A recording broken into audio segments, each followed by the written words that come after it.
Bismillahir Rahmanir Rahim. Assalamu alaikum wa rahmatullahi wa barakatuh.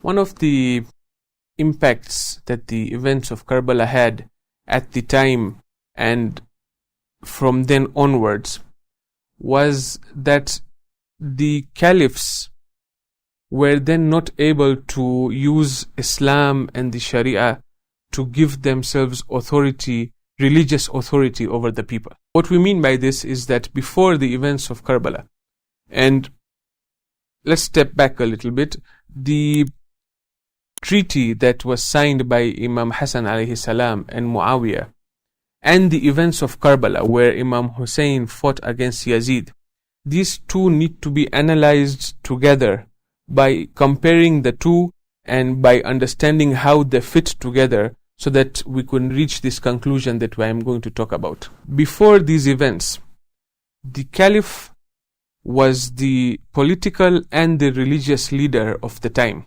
So his actions were seen as law politically and religiously. They were able to change the ahkam, the rules and the fiqh. After the peace treaty and then after Karbala, what happened is that the caliphs were then no longer able to use their authority to make changes in the religion of Muhammad sallallahu alaihi wasallam.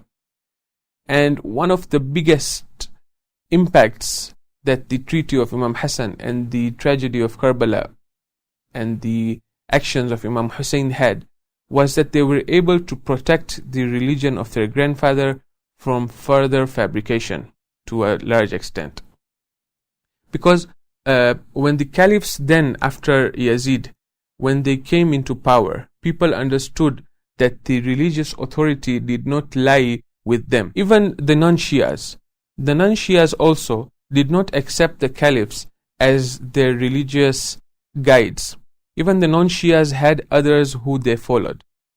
The caliphs were limited in their role in the political sphere, and they had political authority, and they used that political authority to further oppress the Ahlul Bayt and the Imams, as we know.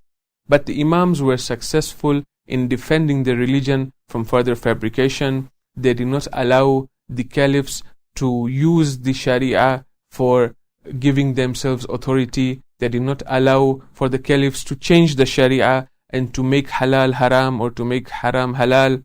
They were able to safeguard the movement of the Prophet and of Imam Ali, the movement of Imamat and the institution of Imamat.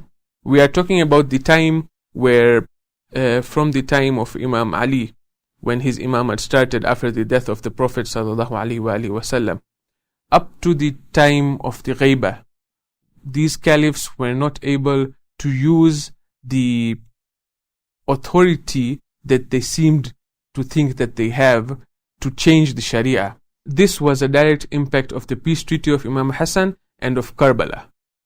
We will inshallah be releasing a series after Muharram analyzing the peace treaty of Imam Hassan and then connecting it to Karbala and showing how the conclusion that we have reached, and the conclusion of course that Allama Rizvi has reached in his book, how he has reached this conclusion and what factors he has taken into place and what led him to reach this conclusion, inshallah.